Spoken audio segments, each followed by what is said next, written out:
Good evening, everyone, and welcome along as ever to the 2016 GPVWC World GT Championship Round 3 from Istanbul, Turkey is going to get underway soonish. We'll have a full hour's worth of racing and fun awaiting you. And yes, we do have a broadcast. Apologies for the lack of Super League broadcast last time around. Luckily, things are actually occurring today.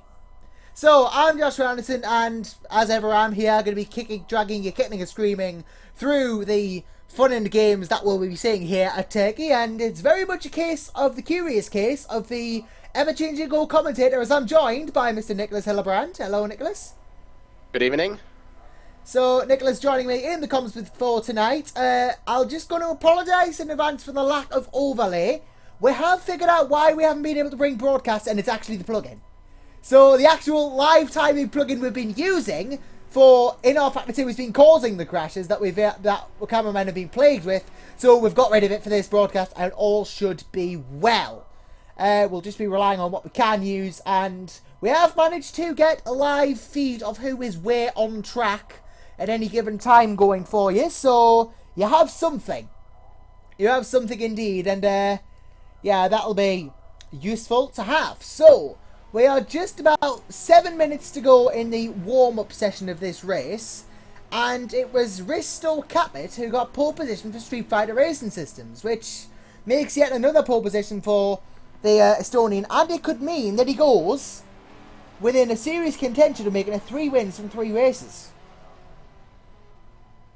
And that would be fantastic for him, because it would really put a second hand on his title hopes. He's yet to win a title here at GPVWC, Risto Capit. You wouldn't believe it, but he is yet to win it. He is actually yet to win a title, which, considering the amount of talent he has, Nicolas, is a bit of a shocker. Well, I'm pretty much a rookie myself, but of course, a lot of drivers here, so we don't really have that many series. Well, we do have a lot compared to others, but of course you can't win everything, and throughout the championship, everything can go wrong, what could go wrong at sometimes. So yeah, maybe he's on the way to his first title. Yep, indeed. He could be on his way to his first title, could be on the way to 3 wins out of 3 races. Just for your interest, only one person has ever actually locked the whole season out with wins. That was Mr. Dave Carr-Smith back in 2012, when this series was known as the Winter GT Series. It was run on R Factor.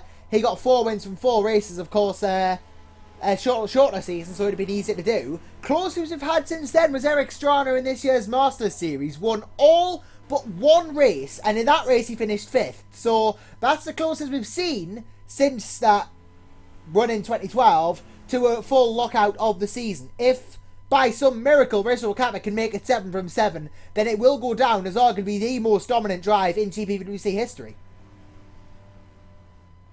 Which would be fantastic for the Estonian, but nonetheless, right now we have about 5 minutes to go in warm-up, and his focus will be getting ready for the long, harsh race ahead of him. And if it's at all possible, I think we are going to go on track to watch Mr. Well, he's not on track at the moment, but our generous Riera's there. Let's find someone who we can do a lap with. I'm just looking to see who's starting a lap now. If there is anyone just about to start a lap, that is. Looking for someone quite up the front. If I can't, it's not a problem. But, you know, it would be all the better if we could. I think Tom Parker's about 3/4 of the way around a lap. So we'll go to him. Yep, yeah, he's just coming around. Yep, we'll go to Tom Parker. As you see, we have got the we have got that up for you all. But Parker just coming around last. We're gonna go for a track guide with Tom Parker. Obviously, the circuit doesn't exist anymore. This circuit got made it into parking, but luckily we haven't made it into parking. We've kept it as it is. So Tom Parker then is going to start us off on what will be a lap of the circuit. So rounding the final corner, on board we go with the Brit as he starts a lap of the circuit. Coming down the front straight he does now into the tricky turn 1. A left-hander, not easy to do, but it's deceptively slow, this one. He can go wide quite easily. Round to the very right-hand turn 2, curves it round nicely, flat out he goes. And it's a very long corner, this, before he heads into 3, which is another left hand. Kind of like 1, but not as tight, so you can take it a bit faster. Then turn 4, directly succeeding it, and then into another left-hander. It's a lot of 90-degree turns in this first sector to begin with, which follows directly into turn 6, almost like 1 corner, but it is 2 corners in fact. Then he charges down into turn 7, almost 180 degrees straight round, but quite a wide turn. Can be taken in second gear, which, well, for a hairpin, it's quite wide indeed. Then it's through the extremely long, extremely tricky, almost infamous turn 8. A triple header of delight for the corners here. You turn in, then you turn in, then you turn in again, and give it a bit more welly on the way out. And give it the full beans as Parker does. Runs a bit wide, so we'll have to back off now. And he's abandoned his lap, unfortunately. So that brings an end to that. I'm just seeing if we can pick up with anyone here. Where they've left off. I think Matthew Chaplin's just coming through 6 now, actually. No, he's coming through 5. So, is there anyone closer? Well, yes, Mark Fuller. We'll go on board with Mark Fuller then. Fuller then, as he approaches turn 9. Very harsh brake in here. You got to brake down all the way. There's a kick after into turn 10. Then it's the infamous turn 11 straight afterwards. Got to go hard on the throttle through here. Flat out through this turn, very quick, leads you straight onto the main straight, back straight, so got to get a good run through here. And then it is the run down to turn 12, prime overtaking zone this.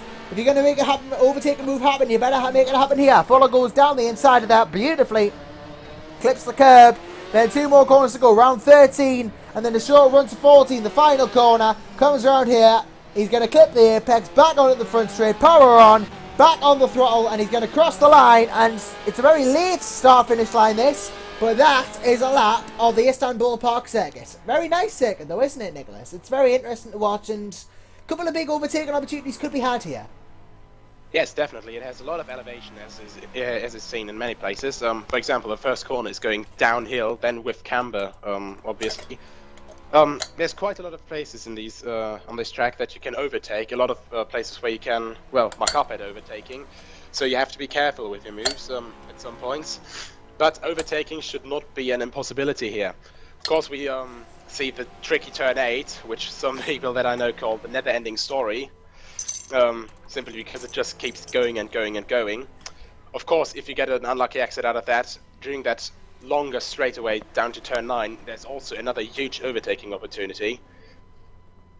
So I think we'll be seeing a lot of the battles going down there in the early on laps, and maybe even later on as well. Yep, well, I think that was the name of the movie, actually, The Never-Ending Story, wasn't it? Yes, it was. Yeah, it was. It was the name of a movie, so some fame there for that turn. Yeah, just a couple to point out, the tyre compound colours aren't working as they should be, unfortunately, because this is just running off a race view, which is our live timing application, because we don't have the plug-in. We're doing as well as we can, but, you know, better to bring your broadcast with slightly less information than usual than no broadcast at all. As we are just coming to the end of this session now, we are coming to the end of the qualifying session, sorry, the warm-up session. We'll be going to the race proper very, very soon then. I unfortunately have no keypad with me, so there will be the usual scrolling through to get to where we want to go. But yeah, qualifying's rounded out. We should be going to the race very soon, and Chris Williamson, the race director, will be just telling the drivers to keep an eye on things. Oops, sorry, I've got a hiccup now. Keep an eye on things and not go crazy. Which I'm hoping they won't, because we do like good racing here. Yes, of course. Also, we've got quite a lot of the 458s at the front this time by. The 458 in very good form at this circuit. Then we've got Thomas Hinz in the BMW Z4, which is actually the only Z4, as well as there's only one team using the Viper in this series. And Hinz is actually... Oh, couldn't hear myself back there because of the race announcer.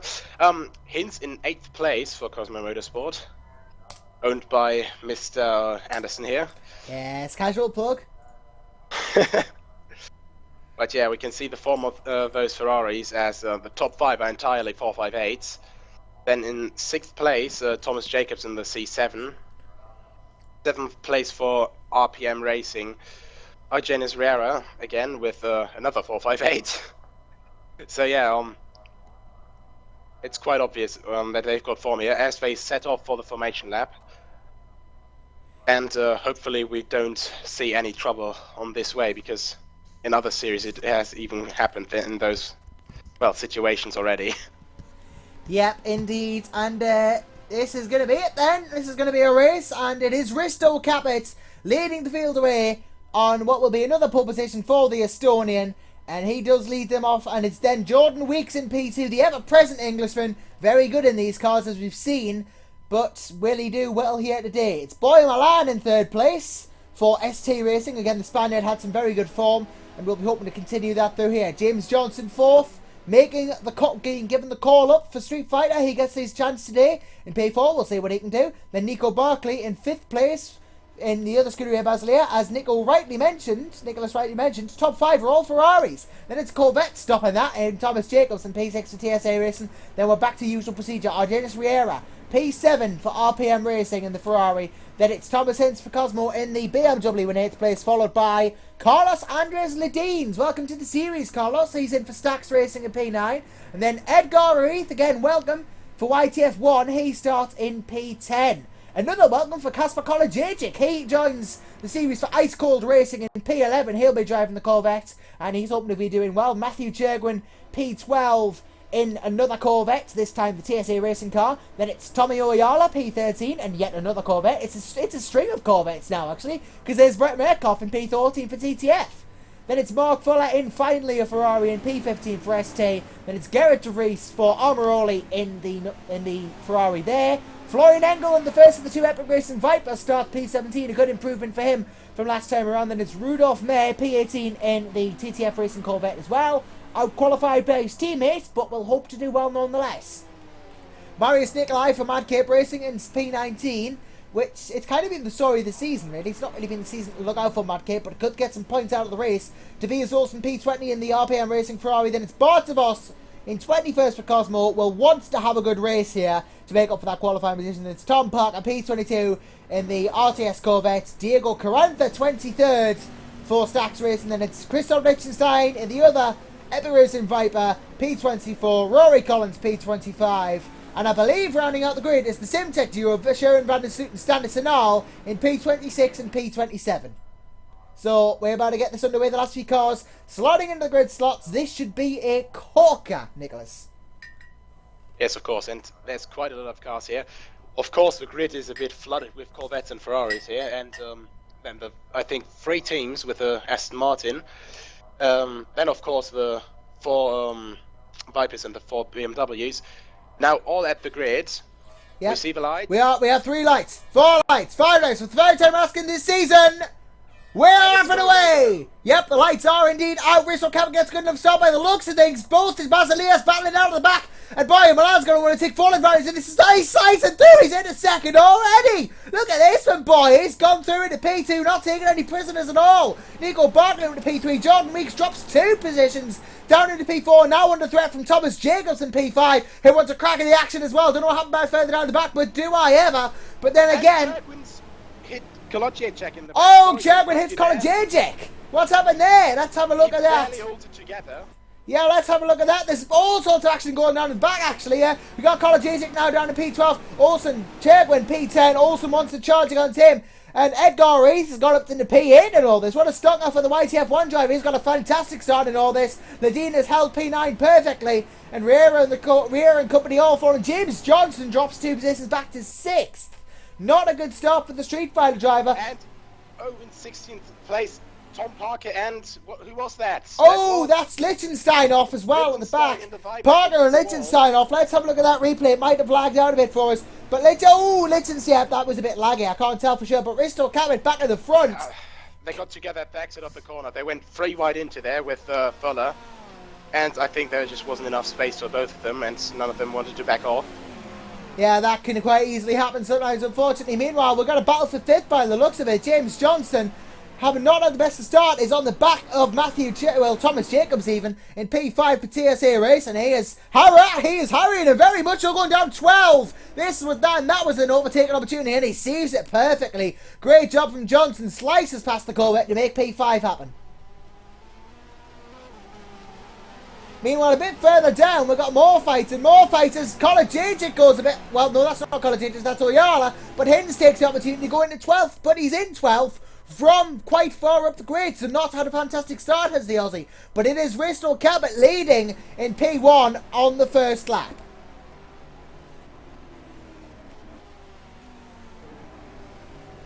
Meanwhile, Mark Fuller is having to go with Edgar Ruiz here for P15, or at least he's trying to. The Englishman nearly getting as close to the Spaniard as is physically possible, but has not happened in this case. And Parker now, Tom Parker wants to go on him to try and challenge for points, get back up into points, and contact between the two, and Fuller goes off, and so does Parker. Oh my. That is not what we want to say, unfortunately, but incidents do happen in racing. And Fuller's just retired as well. Mark Fuller becomes the first retirement of the race. Unfortunately, if I heard Nico rightly there. Oh no, he's going. No, sorry, Fuller didn't retire. Someone else did. It was Sharon van der Sloot. Sorry, scared you there. But Fuller is still going.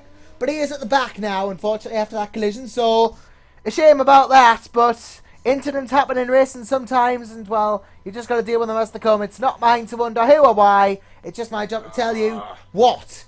And speaking of what, Nico Barkley will be thinking what is going to happen here. Because he's chasing down Boya Milan. He looks to be closing in on the Spaniard, and Barkley could resume second place here. Could be about to happen. And it would be interesting to see him get second. He's not close enough yet. Will close in 12, but can't necessarily make the overtake happen. Nonetheless, he is trying and giving it the full beans. As only he can, well, or at least anyone else can give it the full beans can. I think anyone's capable of giving it the full beans, but Nico Barkley does this extraordinarily well.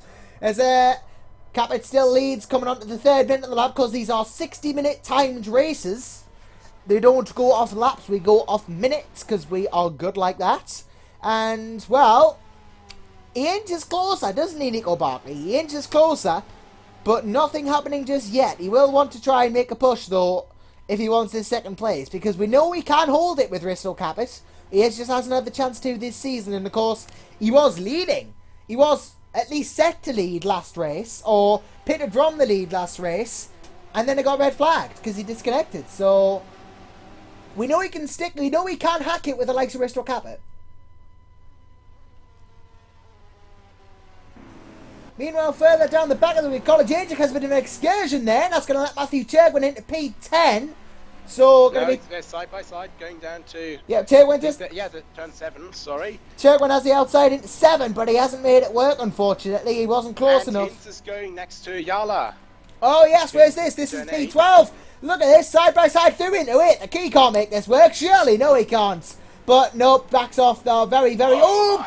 Well, Yala going to be unseated there, and that's let Thomas Hinds right within a chance. The Aussie's going to go for it, you know. He's going down into, is this 9? This is going to be turn 9 on board. We go with the Australian. He can't make it. He's going to make it work. He's going to try. But Oyala does a good job of defensive driving there. And it didn't work out, unfortunately. But turn 12 will be his best shot, you would think, at the overtake happening here. That's what I meant, though. This corner is very tricky along turn 8, especially in GT cars. You get oversteer quite quickly there. I'll tell you what's a threat to Hinds as well. Nikolai back in P14. Nikolai's also next to... Yep. Oh, we're gonna... Oh, look at this! Edgar Ruiz past Marius Nikolai. I did not see that coming. Ruiz goes through and no! Marius taps him on the back and knocks him round a bit, unfortunately, and that's not going to aid affairs for the Spaniard now, is it? Marius Nikolai, though, waits up for... Well, does he wait up for it? No, he's got the throttle planted. He's got the throttle planted. He has not waited for the Ruiz. Yeah, sorry, he has not waited, unfortunately. And that's not happened. But what happened there? You were commentating on, Nico. Nikolai has just let him by, I think, yeah. Oh, he has. Yes, he has now waited for him. Very good sportsmanship indeed from Marius Nikolai. Great to see that he does that. Has let the position go. And, well, that's helped things out a bit. DeVos in 14th in all this from outside the points. So Bart DeVos making the charge towards the points positions now, as Hinds is down at the 13th. Well, he was never really up in 13th, but 13, 14 for Cosmos, not bad, but not quite as good as the 50 had last round. But still... Before in front of Cosmos Motorsport is Ice Cold Racing at the moment, in 11th and 12th, and Kolejic is not giving up just yet on that position against Churgwin. Yep. Colin Right Dietrich behind not Churchill giving up on from turn Chegwin. You're right, very much. He's keeping him on under pressure. Is the Irishman keeping him under pressure? Chegwin, of course, very talented, as we know in these cars, but so is Casper. So that'll be about to keep an eye on, possibly, is what's happening down the front. Oh, Dennis Riera, that's what's happening down the front. He's giving fight to Thomas Jacobs. And speaking of fights, it's a close one between Johnson and Weeks for P4. Here we go. This is going to be interesting. Two Ferraris younging out. Weeks down the inside of 12. Is he going to make it work? He does. Move, and I think he makes it. Well, he keeps the inside, but Johnson tries. Johnson tries to take the cut back, and now he tries to take the cut back again. He's not giving up as James Johnson, still side by side as they go down the front straight. Weeks has the ground, if albeit temporarily on board we go with James Johnson for Street Fighter Racing Systems, and he's not going to make it happen in the one, is he? And he's going to make another move. No, he decides against it. He puts the pressure on, but no. Knows better than to go for a move into turn one, does James Johnson. Decides not to do it, holds fifth, and he'll be looking for an opportunity to overtake later. We've got quite a lot of fantastic drivers here, and we basically see that through the clean racing at the very front here. Of course, in the first couple of laps, there's a bit of, confusion. There's hectic racing and stuff going on to get the best start into the early race. And of course, there's going to be contact. I think through the progress of the race, we're going to have a lot less aggression there. Going to be a bit more relaxed, if you would say so. Not that racing would be any relaxed at any point. Once everyone settles into things, it usually gets a lot better. You know, people will settle down, start to put their strategy into play. We'll have some fights going on, stuff like that. You know, and there are a couple up and down the grid. 2 ice golds in 11 and 12. They might have a do, but James Johnson, Jordan Weeks, definitely the closest battle on track right now, and the one we'll be watching is Johnson. Goes for it once again. He's having a crack at Weeks this time, down into 9, and he doesn't make it work yet. But he keeps the line perfectly held. Weeks just inches ahead. But this is going to be a surefire bet for James Johnson now. Down the inside before they even get to turn 12. Or 11. Or anything. Check through turn 8. Oh, Johnson through. Johnson through into big four. Contact between the two. Calm down, lads. Please do. James Johnson. Jordan Weeks having a bit of go here. Weeks trying now the inside of 12 again. Is he going to make it work this time? Regains, just like last time. Regains a bit. Johnson gets a better exit. Going to force him around in on the outside, which becomes the inside, becomes the outside again. All sorts of change going on here. But Jordan Weeks has held it. He goes back into P4. And well, that was a minor scare for the Englishman, but he's got the position back.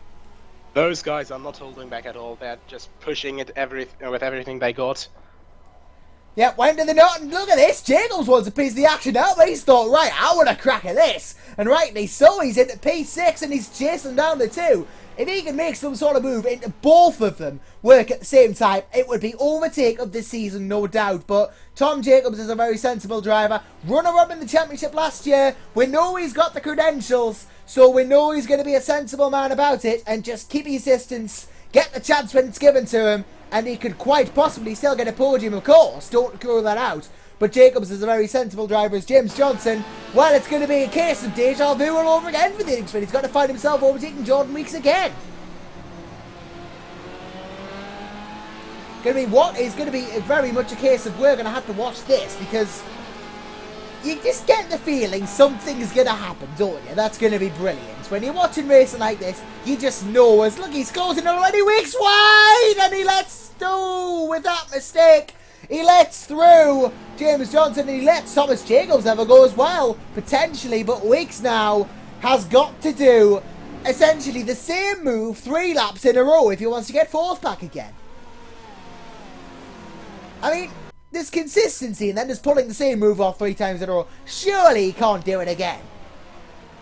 Yeah, this time he's going to be too far back. It would be asking a miracle of the man to do so, but Jordan Weeks, you should never count him out. But down into 12, no, it's not going to happen. He's not near close enough. Does not get the same move done 3 times in a row, unfortunately. And James Johnson will retain the place for now, at least. And let's just say, in the background, of course, there are fights going on, but let's keep a beady eye on Thomas Jacobs in all this. Obviously, we've got fights going down, up and down the grade. Take Jacobs in all this. Probably the one to watch because he's within the battle of all this. But, you know, there are a couple of cars behind, which we can keep an eye on as well. Coming back to your team quickly, Thomas Ince has worked his way past Kasper Kolacek. Oh, yes, and Colin. Now gaining on Tommy Oyala. Yeah, Kolacek down at P13. So, Hinds has gone through at some point there. Great job from the Aussie. And DeVos 14th under threat from Edgar Ruiz, though. Ruiz, even. Under threat here. And this could be a move here for P14 into turn 3. This would be good. This would be brave. Unfortunately, no bravery in that case. Ruiz knows better. But he's now going to have a go. And, or at least tries to. He wants to have a go at it. He wants to have a go. His time will come, I'm sure of it. But, nonetheless... He's keeping DeVos under pressure here, and that's all he has to do for now. Keep him under pressure and hope he cracks. East has passed, so obviously won't be any cracking hoping of Easter eggs, but I've still got him in mind. I'm very conservative when it comes to our chocolate. And Weeks going off again at turn 8. Oh, yes, big time, and oh, just narrowly misses Thomas Jacobs there. Oh, very narrowly misses him. Goodness sake, Jordan, watch it, man. And he just braked himself into turn 9 and 10 as well, which gave Jacobs a better run. Yeah, Jacobs has got all the chances in the world here going into P6. Apologies for that outburst from myself. Actually, I know commentators aren't supposed to have opinions, but that was a very close one. I couldn't help it. But Jacobs starting to P5 and all this week has now dropped 2 positions from 4th. But he's going to resume normal service. Just go down the inside at 12. That's what we know, Jordan. Yep, he's done it again. Regained the position. I'm just going to call him Jordan. I'm just going to call him turn 12 from now on. I'm going to refer to him as turn 12 because he's so good at overtaking there. That's your nickname, Jordan. Anyway, so he does in fact lead Thomas Jacobs going into the 13th minute of this race in P5. And obviously the battles behind him are raging on. I must say in all this, shout out to RPM Racing. 7th and 9th is probably going to be the best outing they've ever had in GPV at this rate. Or at least the best combined one. They are averaging 8th place. Big shout out to them. But yeah, James Johnson's pulled away with Jordan Weeks now, so this seems to be dying down unless Thomas Jacobs can get close up again. But Jordan Weeks, yeah, he did go well wide that corner a couple of times. I'm just looking at his pedals here. Every so often the clutch blips in, but I don't know whether this is the same thing for all the drivers, but... Oh, that'll be upshift. Sorry, Josh, you're an idiot. Focus on the racing. Speaking of racing, there is a bit of a fight going on in P12 by the looks of things.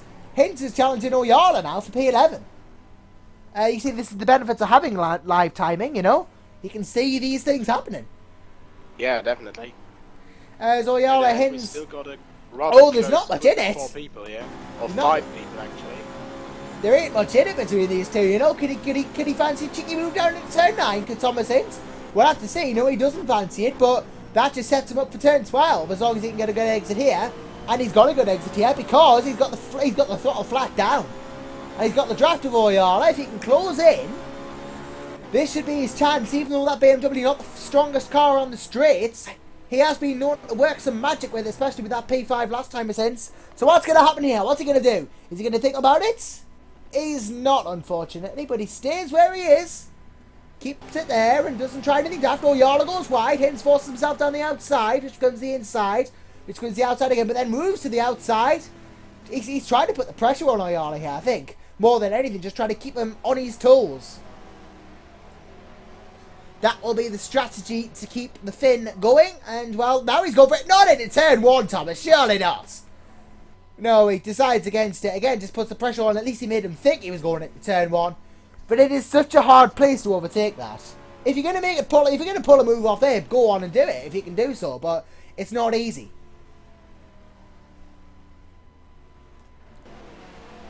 And it's gaining again on Oyala. He is, yes. Let's stay with this now because it appears to be the closest. Turn 5 now. He looks down the inside. And yep. He sticks back. Yep, Oyala noticed the door there. Well, left the door a bit open for the Aussie. Now he's going for it. Oyala we're now going on board with, of course. Here comes Tommy O down into the turn. And no, Hinds does not go for it. I think he's driving a nice conservative race here. Not going for it too much. But he goes for positions where he can. And also, Reef has also, well, he's passed DeVos. Oh, yes! Edgar Reef into P13. I didn't notice. There you go. There goes the Spaniard then in College took P14. DeVos 15. So still doing points for the BMWs. And DeVos runs slightly by their Hinds, though. Has another look at Tommy Oyala, but decides against it. It's been a recurring theme so far. Maybe he's lining up with moving to 12. It has been a popular overtaking spot.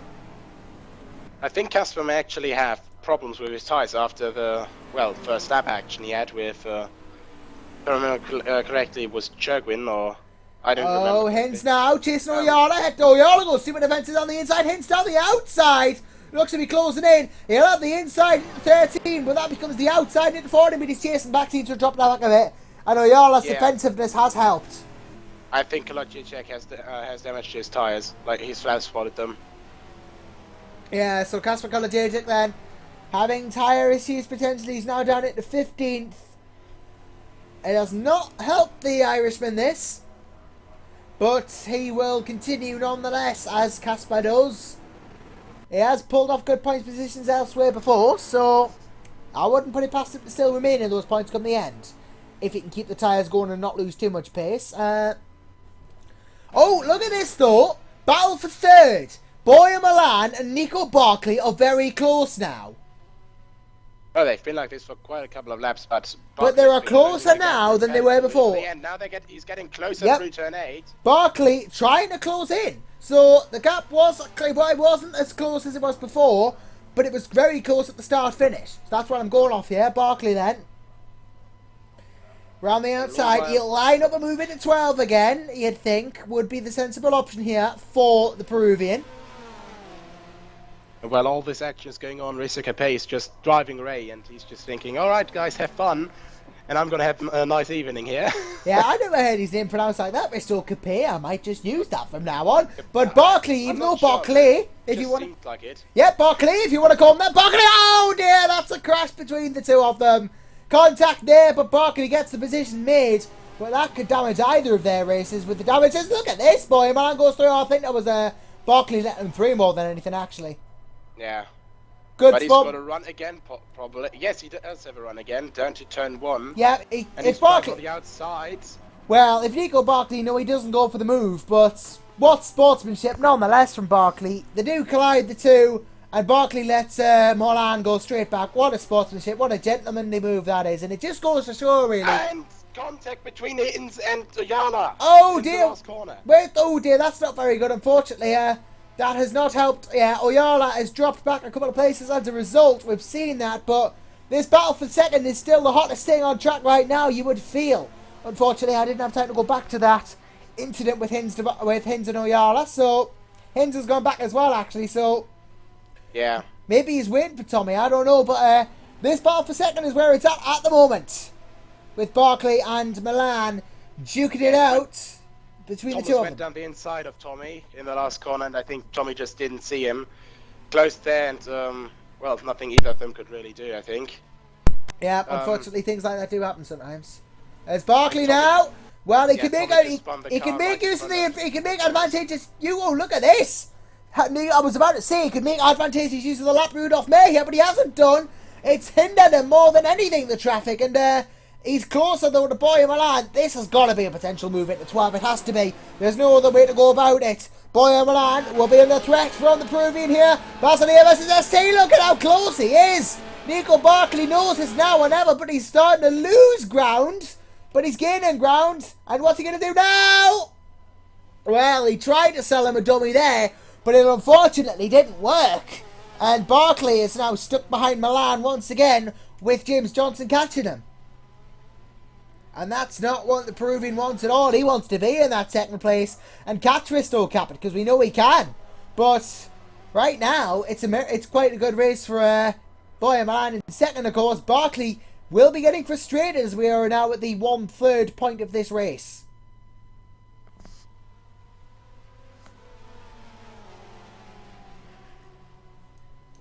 Barkley then can't seem to find the speed of the moves on the straights.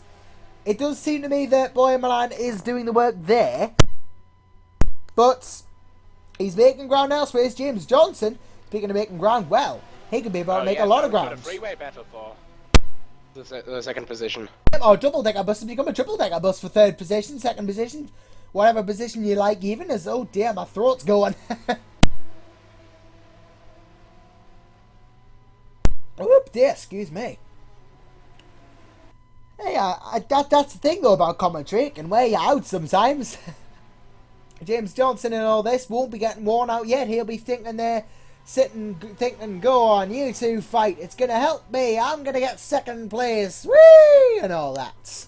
Would of course be beneficial for him and his teammates, so... Of course, if he can get it to second place, that will make it a Street Fighter 1-2. And considering only one Street Fighter car has ever finished the race so far, they've only ever managed to get one car at the end of the race in this season so far. If they could get two, that would really help the fight against Goodyear Basilea. And James Johnson, Nico Barkley's gone round the outside there, probably to try and do something, but James Johnson has a chance. A slim chance, but it's the only chance he needs! Unfortunately, it does not convert into results for the Englishman, as he does not get past Nico Barkley, though he is giving the Peruvian serious full English breakfast. He's giving him a full English breakfast for thought. Yeah, never mind any food. I do like my puns.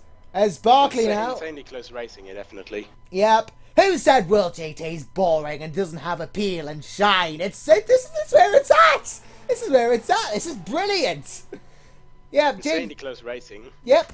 This is what you get for tuning into World GT. You get me, Nicolas, and a whole bunch of racing. That's what you want to be here for. As James Johnson has a good go now at Nico Barkley again. It's like we can't look anywhere and there's not a fight. There's always a fight here, and this is brilliant. This is what World GT is about. It's really pulled it together. Like, Istanbul's a great track for GT racing, and it just goes to show how good World GT can be. It's one of those tracks that always gives you good racing. And, well, James Johnson's got a good chance to take Nico Barkley here if he can make this work around turn 8. Be very brave if he could, but the chance is there. He's not going to give said chance up easily. Round and round and round and round the magic roundabout, never-ending story-esque turn 8 corner they go. And James Johnson then into 9. I'm calling it right now. He's going to have another go into 12. It's the prime opportunity in place. I've done commentary here before. It's where you make your overtakes. Turn 12. It just happens. So is it going to happen? Well, I've got money on it. Nico probably doesn't. But if he did, then he might not be about to lose it. He might be able to gain some money. Does James Johnson go for a move into 12? He looks down the outside. And oh, well, he's going for it. That is close. And he's going down the outside. Can he make it? Too far out. No. That outside is very disadvantageous. You gotta go inside if you want a chance of taking a position, even temporarily. It's your overtaking point, but it's not easy to overtake there. And, well, speaking of easy, though, Resto Kappa's got it easy down in first place. He's just steering away with it. 9 seconds ahead of Boyer in front of him. And we should expect him to no stop, of course, because you can do that in this series. And early going does suggest Risto will be making it 3 for 3. It would be fantastic if he could, because it would complete his unbeaten run so far. And as I said, 7 from 7 potential for Risto Kappa. And if he could do it, everyone may as well just pack their bags and go home, because no one will probably ever match that over a long season unless they really do dominate the field. But it is only the 3rd race so far, and he's got 4 more ahead of him to worry about. You know, there is much to worry about in life. And that is one of the things. And, well, speaking of the things, Nico Barkley's got a thing on his mind in James Johnson still. This is the battle that we are going to be staying here. Possible that there might not be... And Edgar Ruiz has spun it out of... I think that... Yes, that is turn 6. And Bartelos and Thomas Hins are gaining now. Yep, who was that? That was from the 2Z4s. Who was that? I didn't quite catch that, unfortunately, but Edgar Ruiz, yes. And all of a sudden, both Cosmo cars are going to be doing the team-up game here. DeVos and Hintz going to be chasing each other, working together possibly. I don't know. I'm not in charge of them. Well, I am in charge of them, but I don't tell them what to do. Yeah. It's real racing here, no team orders. Yep.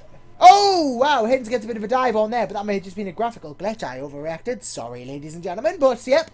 No team orders here. This is pure action racing at its finest. 2 teammates duking it out, potentially. You know, they might choose to let each other by. And in fact, Bartavos does let Thomas Hins by. Must have decided himself that Bart, so fair play to him. And Hins will get a go at Ruth now when he goes through. But we have a second battle, and it's Riera versus Jacobs. We do have a battle for P7 indeed. Argen's Riera, the Venezuelan, versus Thomas Jacobs, the Englishman. While it's not the closest battle in the world, there's only half a second between them, and that could close down quickly, and in fact, it looks to be. doing so, just that. It looks to be doing so. Are the lights on by default in the comments? Possibly, we don't know. Maybe people are just using the headlights because they look fancy. You know, if your car looks good, you drive well. Thomas Jacobs is doing a fantastic drive though, speaking of driving well, in P6 for TSA Racing, and Matthew Jacob in 10 for TSA as well, so going to help the championship contendership, so to speak, although right now it is Street Fighter who will probably gain the biggest points haul and extend their lead. But then again, about Street Fighter, you can't say we didn't see this coming with a lineup like Risto Kaplan and, well, very much whoever is his teammate. Of course, Luis Felipe Kaplan-Majan, the reigning World GT champion, slated to drive initially, but has not actually driven for the team this season. So yeah, you could have argued though, with a lineup that strong, they were always going to just take over and dominate from the start. Time will tell if they do though, as James Johnson has another go at Nico Barkley, but doesn't make it work again. It's becoming a thing now, Nico, isn't it? It's becoming a thing where James Johnson tries into 12, but he can't get it done. Yeah, it was just a bit too far back there, but I think if he keeps his form up, he will be close enough by the next lap. And I think we'll see a good overtaking move then. And of course, we have been seeing him like fighting back as well after being overtaken by oh my, yeah, now it's happened to me by Weeks, sorry, earlier there, and also sticking back just barely because there was just no more space left. But yeah, great driving from most of the drivers here, and even those guys in the back, they're having constant form here now, and they're trying their best as well. So good driving from everyone at the moment. No accidents so far. Well, yeah, no more accidents. Yeah, people are doing well. Shout out at the moment, you know. Apart from the few incidents we've had, it's been a very enthralling race, and yeah, you know, I do like commentating here, you know. Yeah, obviously. I mean, understandable as well. And now both Simtech cars have retired. Yes, unfortunately, the double last becomes the double DNF for the new Simtech liveried cars. The boys in blue do not finish this race, sadly, so not good news for that. Very sad to see that neither Simtech has made the end. They are a very reputable team, and usually they do well, so a shame to see they haven't done well at this race. They'll be back, though. Will they ever for the next round at Spa-Francorchamps, which will be in 2 weeks' time, which ends this little run of races every 2 weeks. We go back after Spa to races once every month. We've had 3 within 6 weeks now, and we'll have 3 in 3 months afterwards. A change in the timetable may have thrown me off, but it hasn't thrown the drivers off, and it hasn't thrown James Johnson off his goal of pursuing Nico Barkley, as we are now halfway through the race. We are officially at half race distance, and if we are going to see people pitting, it will be soon. Though that said, you can zero stop in this series. There's no reason why you wouldn't want the zero stop, and it's entirely doable. So the thing is, though, to zero stop though, I don't know whether you've got experience of these cars, Nicholas, but to zero stop, you would definitely have to maintain the tyres very well whilst keeping fast, and that's not always the easiest thing to do.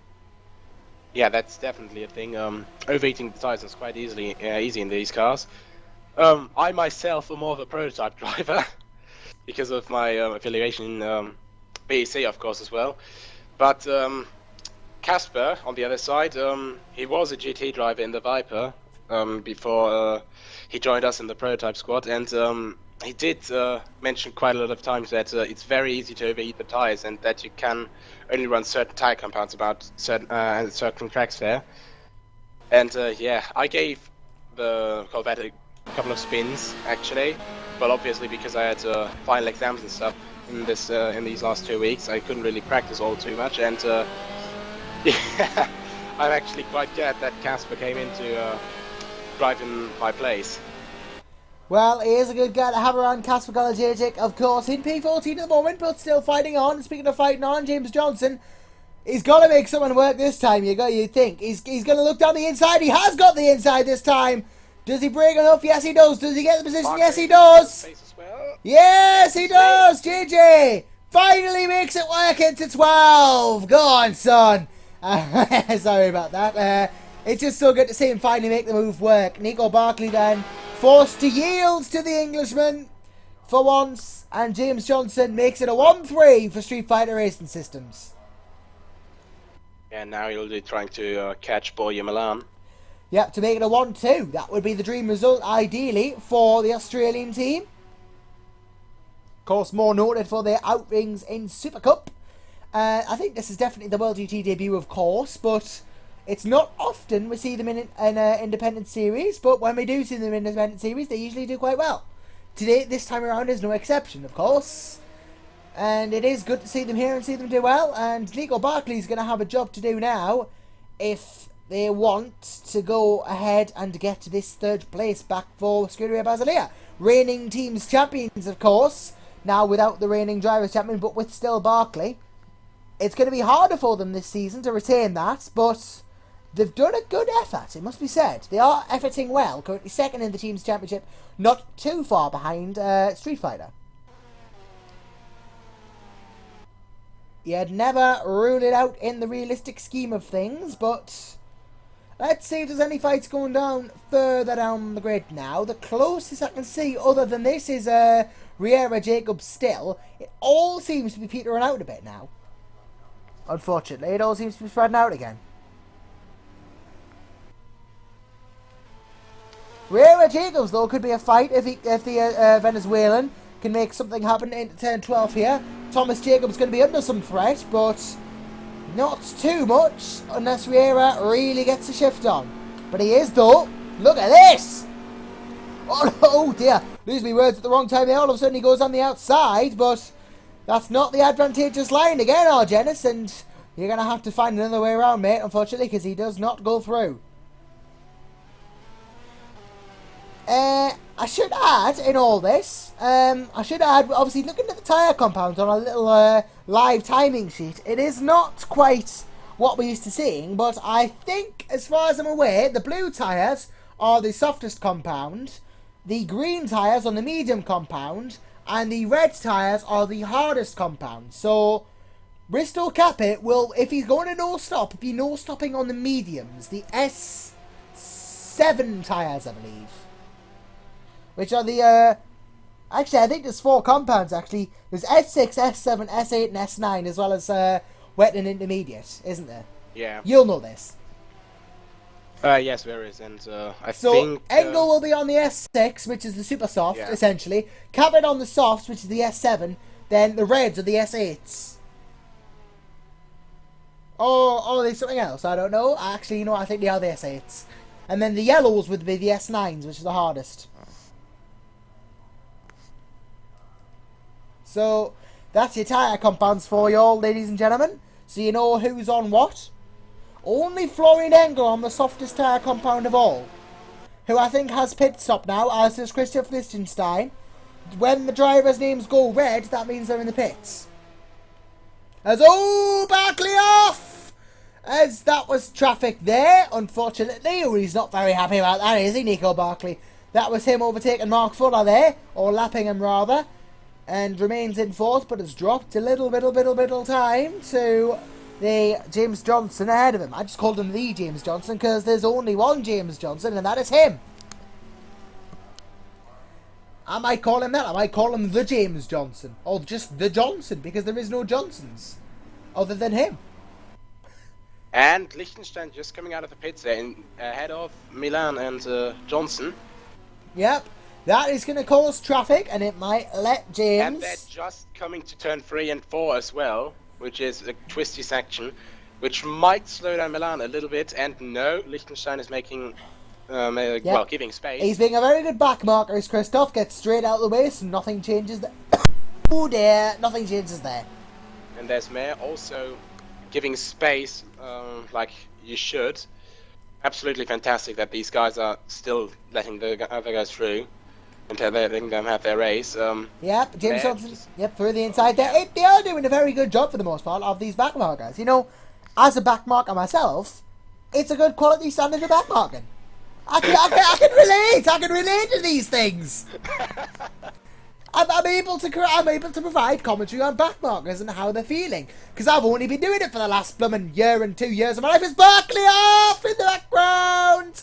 Well, I talk about good backmarking, and unfortunately that may not be a case of good backmarking. That was one of the TTF cars there, as we are watching NB. Yes. We are watching NB. Yep. Oh, yep. The backmarker. Oh. May I hit? Well, lost control a little bit, and I think Barkley was just at the wrong place at the wrong time. Tried to go down the inside. You can lose the car very easily on that curb. It's insanely quick. You don't even really have time to react on that. So yeah, one mistake and you're already done for that. Yeah, that was an unfortunate one. Unfortunately, one for the disciplinary committee to decide. Between them to decide, Ollie Vera has decided to go for Thomas Jacobs. Nice extension of the words there, Josh. But Barkley under threat from said Thomas Jacobs. And yeah, we've got a freeway fight. That collision may have hurt the Peruvians' prospects. God, I'm on fire today with these language features.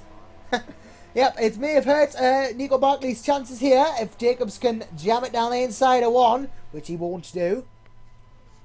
I was just teasing you there, ladies and gentlemen. Yep, Barkley will want to go through. That puts his teammate actually into P4. So Jordan Weeks resumes P4. Oh, Johnson getting closer to Milan as well now. Oh, he is. You know, this could be a fight. This could be a fight for 7th. On board we go with the Englishman. Oops, slight camera problem, Josh. I am doing cameras, of course, because reasons. But yeah, I think this is Collins we're coming up to lap soon. They might be coming up to lap college, AJ, or someone in that. No, Collins. Collins, Rory Collins. Well, forgive me for mishearing you there. Sorry, probably wasn't speaking clear enough. Oh, look at this! Johnson gaining all times of ground now. If he's going to stick it into 9, this would be a brave move if he sticks it into 9. Is he going to risk it? Oh. You got your hopes up there. You got your hopes up there, didn't you? Turn 9 into 10. You thought he was going to go for it, didn't you? Absolutely. You were getting excited, you were. As Jim, well, if he's going to go for it, it's going to be at 12. Well, I won't deny it. It's good racing. Yeah, if he's going to go for it, it'll be at 12. And is he going to go for it? Well, we're going to say on board we go from the nose cam. And throws it down, doesn't get the break, and don't know. Nope. Decides, well, try and go somewhere else. He doesn't quite want to trick. Oh, now he goes for it. Makes advantage of the inside, outside, inside complex. And no, he doesn't. He's scared, though. He's scared. I mean, he may have given Balan some, again, may have given him the full English breakfast for thought. But he is most certainly there. And Boya Milan sure as heck knows it. If he didn't before, he certainly does now. And this is going to be for second place, obviously, but it's going to be to put them in a 1-2 situation, Street Fighter, and take maximum points from the race. And maximum points would really help the championship contention championship standings challenge, as then they wouldn't be able to be beaten in points for this race. I'm a master of the English language. Look at Nicolas. He's speaking better English than me, and he's a German. Anyway, look at this. He's going to go for it again at some point, James Johnson. But we don't know when that point is, unfortunately. We do not know. No, we do not. James Johnson knows he's not going to get anywhere near now, though. So, no. The greatest fun is that I had to repeat a year in school because of the English language, because apparently I wasn't good enough. Yeah, you're beating an Englishman in the English language now, so whoever said that was obviously lying. Right, so let's have a look at our Dennis Vieira then. I'll show my teacher that video later. Yes, tell your teachers that I'm the boss around here. That was menacing. I don't like that. Ow, Johnson outbraked himself into turn 9-10 there. Oh, outbreaking himself. He has indeed. Very rare slip up from JJ there. Yep. Of course, he's trying to put a lot of pressure on Milan to force a mistake out of him, but it's very thin, like the line that you can take. It's just nerve-wracking. At this rate, you want to come back for more, won't you?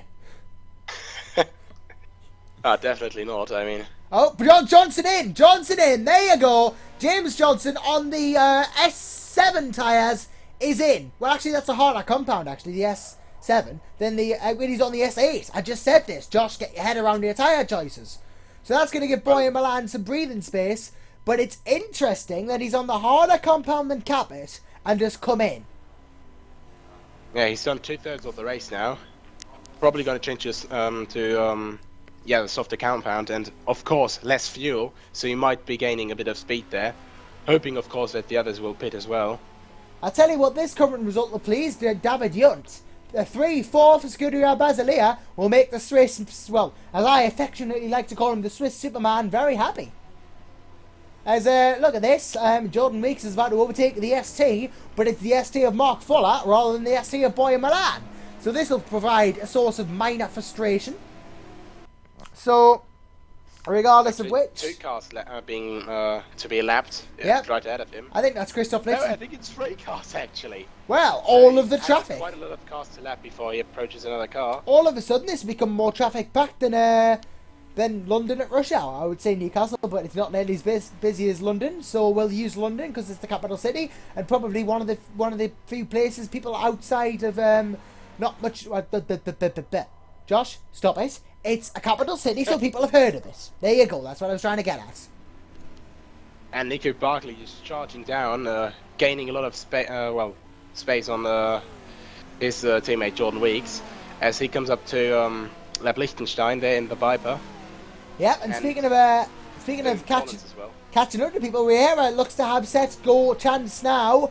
Well, that was the sort of that was he's gaining on Jacobs there. That, you could almost use that as the title of some sort of Japanese anime. Set go chance. Riera now though definitely making a move out of heaven from there, or attempting to at least to get another momentum. No, he can't just yet. No, he does not do so.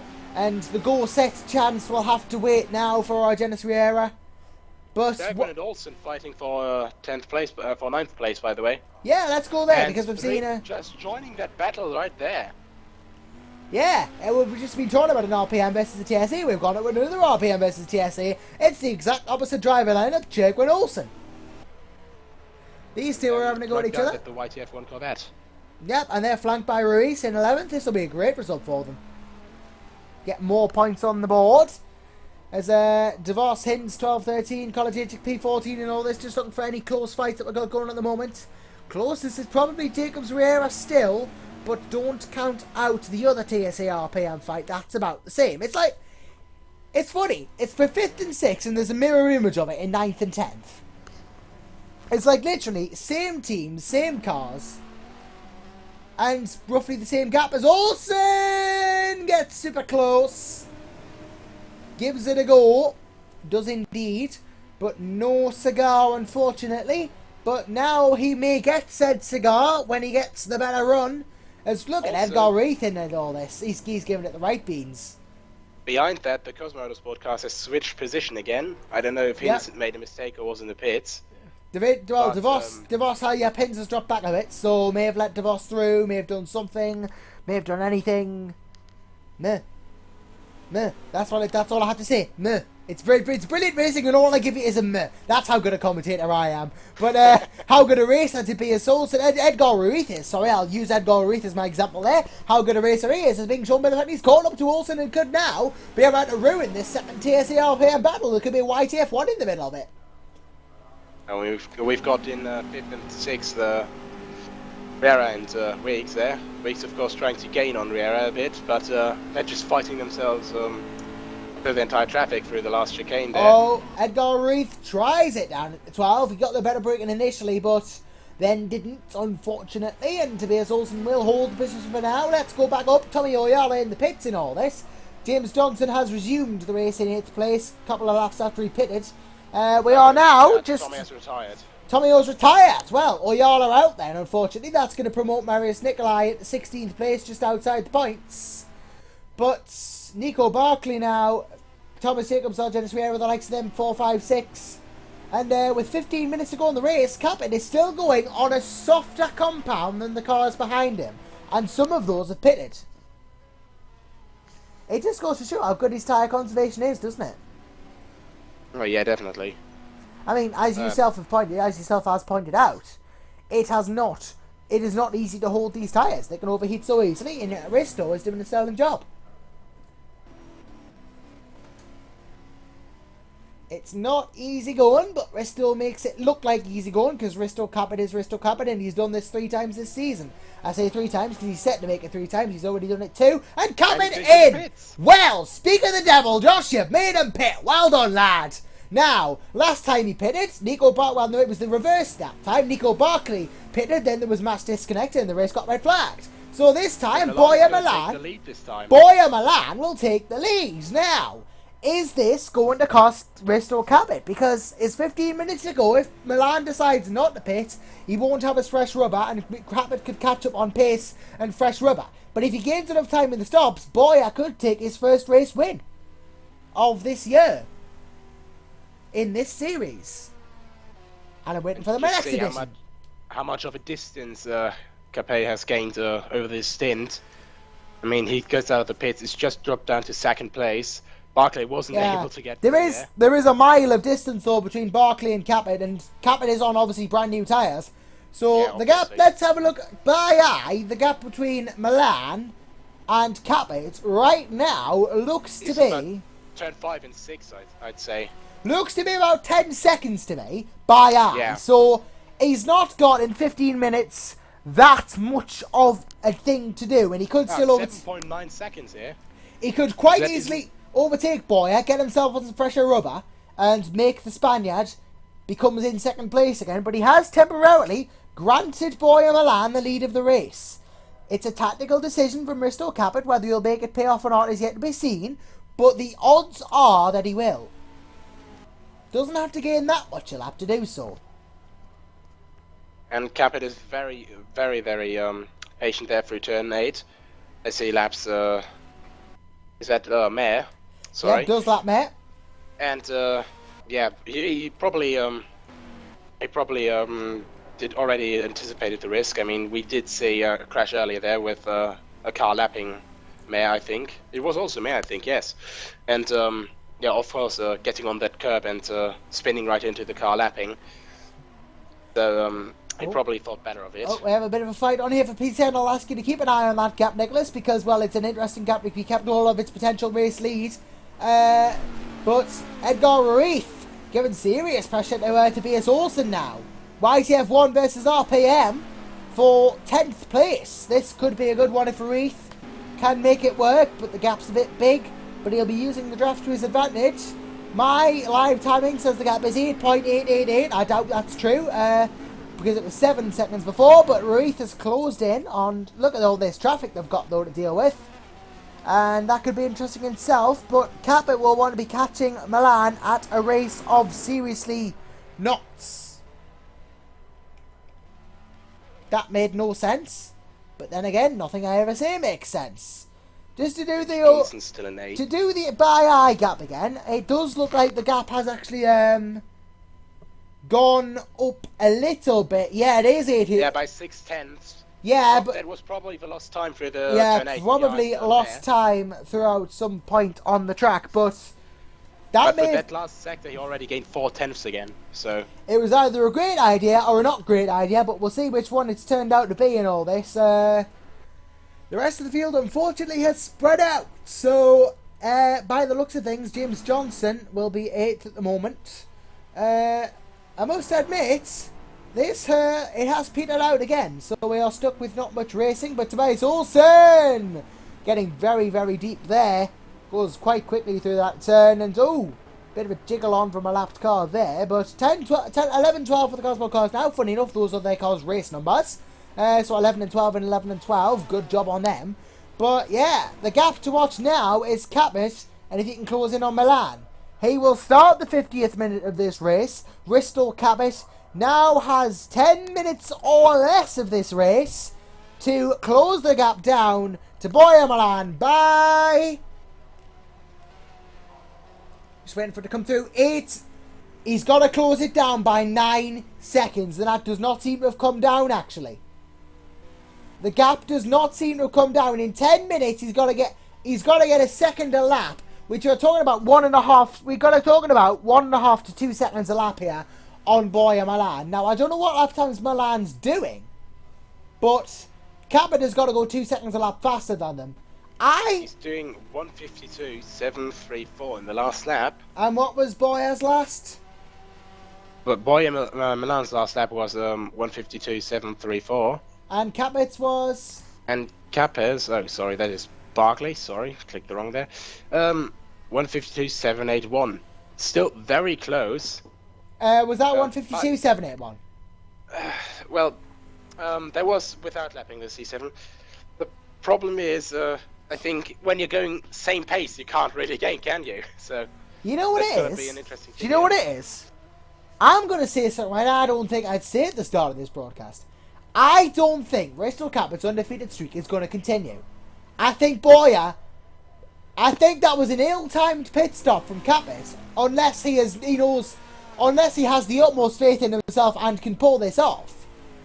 But even though Risto is alien quick, I don't think he's timed this right, and I think he's going to have given up the win to Boya Milan here.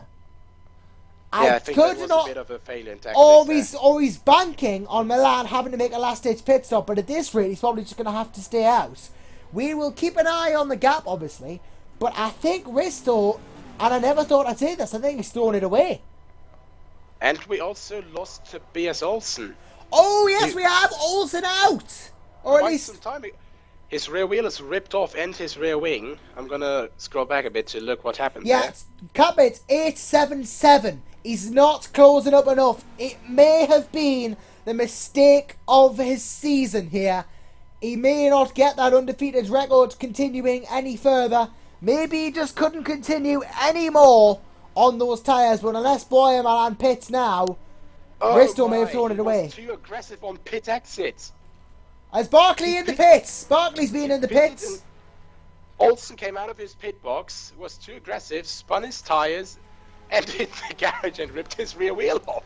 Well, that's a strange incident for Tobias Olsen. Well, it's one way to take yourself out of the race, but so easy to do, and an unfortunate way to lose them. Nico Barkley's been in the pits. He's in P7 now. Thomas Jacobs is going to get a podium at this rate. That's going to be a sterling drive from him. Especially with the performance of those Ferraris here. Then the Corvette in third place. Fantastic drive from him here. Not doing any mistakes as I've seen so far. Milan actually extended the lead this lap. Well, at the moment it's 9 seconds. So yeah, Risto. It's going to be the story of what could have been for the Estonian. And again, 2 tenths on top of that. I mean, you've got to factor in the fact he just may not have been able to continue on those tyres. You know, even Risto Capit has limits. So, Milan in! He's timed it! Brilliant! And oh, damn it! He lost his hood. Speak of the devil! Not only has Risto Capit done it perfectly, he must have banked on Milan coming in. His win series secure. I was about to say, Risto Capit must have thought the Boya will have needed to pit as well. He was banking on him pitting. It's come true. And damage for the Spaniard to boot. Risto Capit's chances are on again. I'm sorry I doubted you.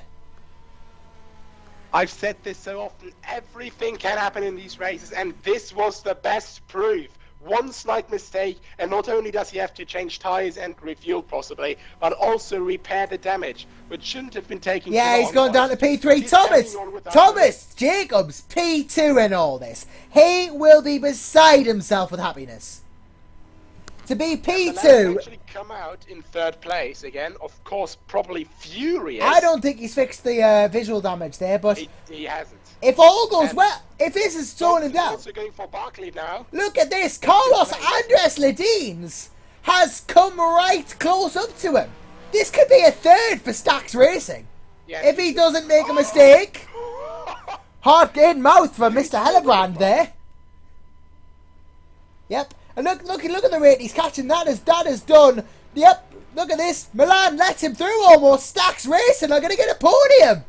Yeah, he has front damage, and I think that's affecting his understeer and everything as well. One misjudgment for Boya Milan has potentially cost him a ton of points. And ST Racing, it's not aided affairs for the Spaniards. And look at how much he has to lift through turn 8. Yep, he's got to lift all. He's going to lose turn P4 as well. Yeah, And then Johnson, this is... Johnson still has a chance for P4 then, though. It goes to show one mistake can cost you everything in these races.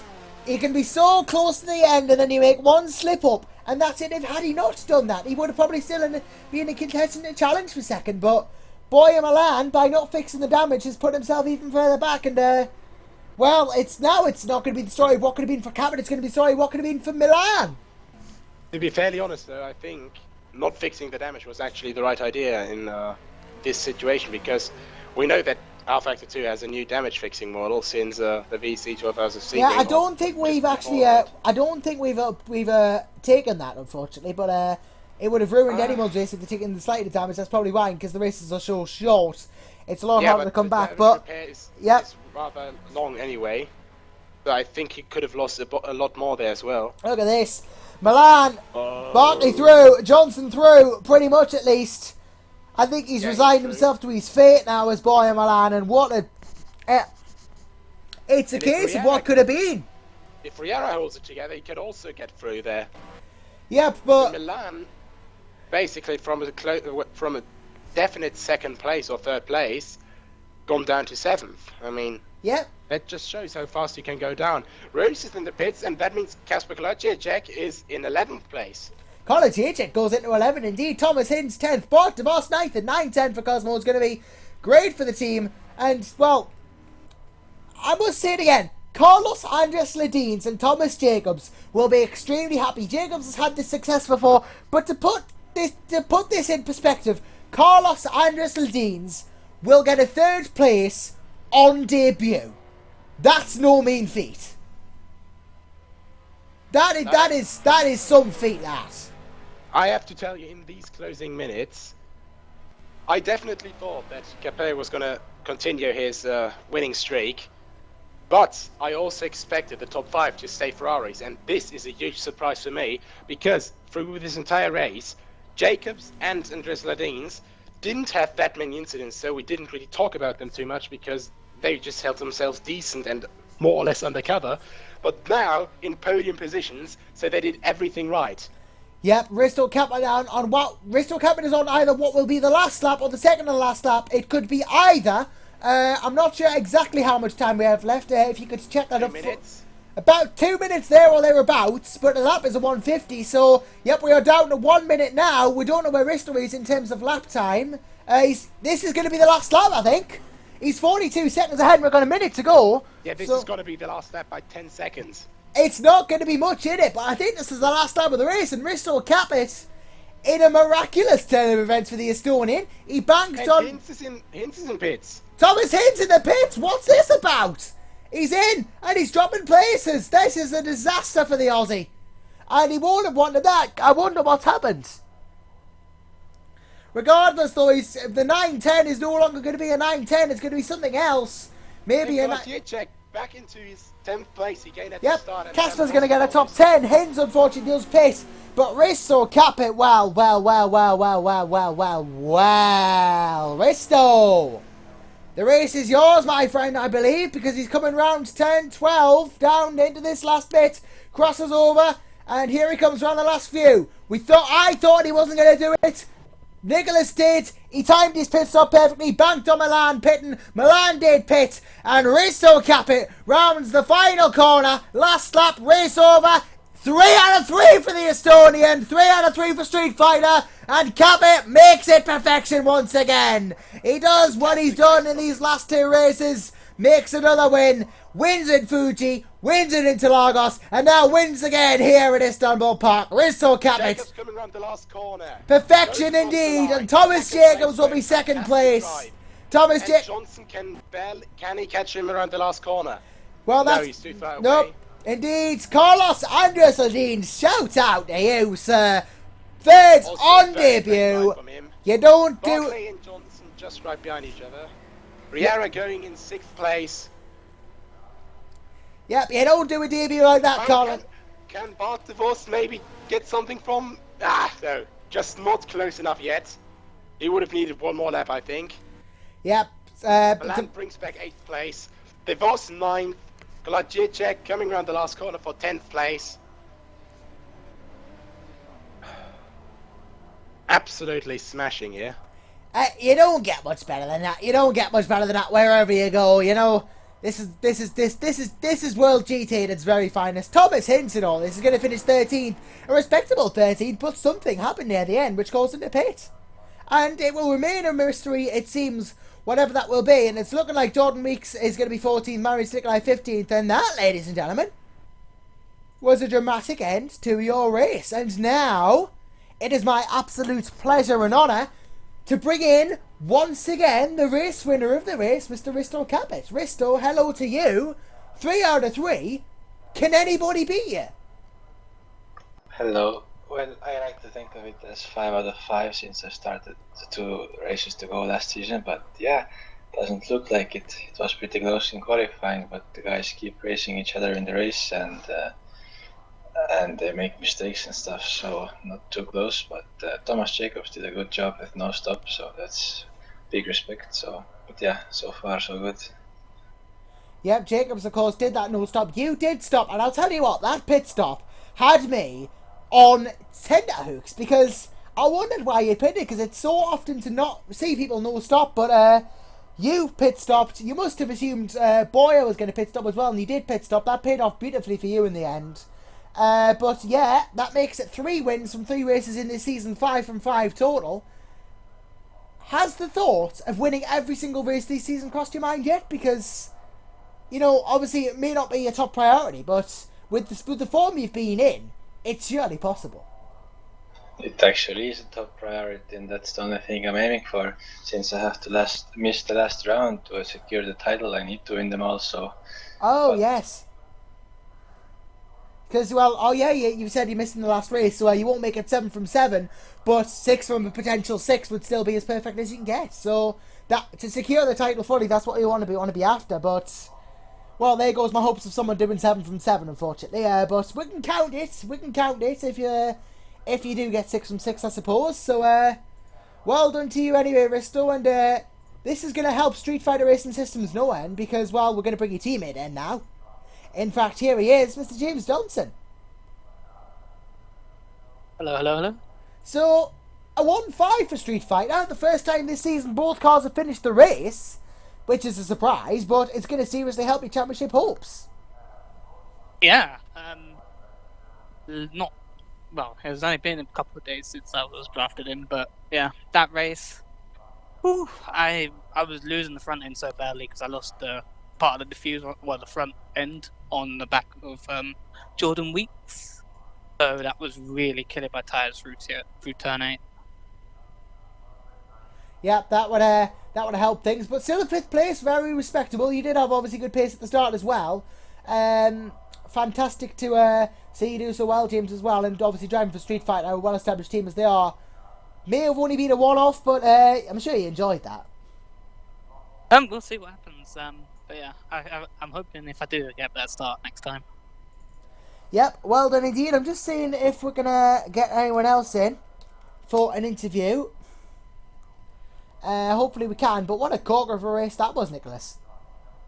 That was definitely a bombshell. We had so many twists and turns. Who was going to finish? Well, in what position? Absolutely astonishing racing here. Then we had some, well, rather spontaneous DNFs, and well, I'd say the only accident, would actually be a retirement from damage, was Tobias Olsen, which was also very unexpected. Yeah, that was it. That was a bit of an unexpected one, but nonetheless, a cracking race nonetheless. Always good to see good racing, and you know,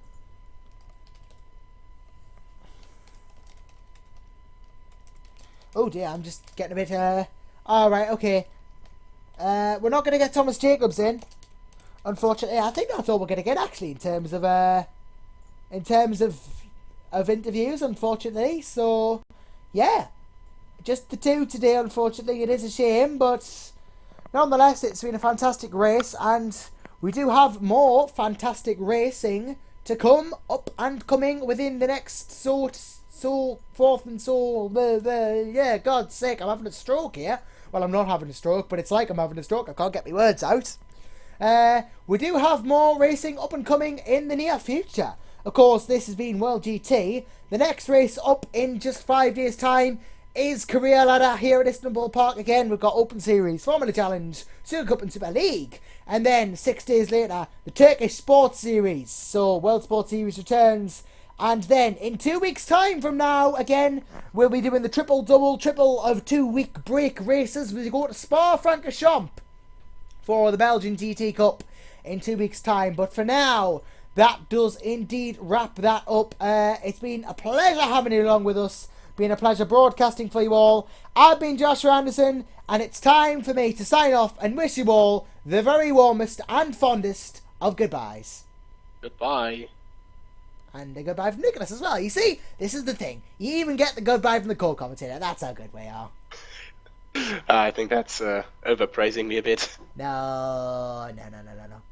It's not. Thank you. I'm blushing. You can't see it for TeamSpeak. Yeah.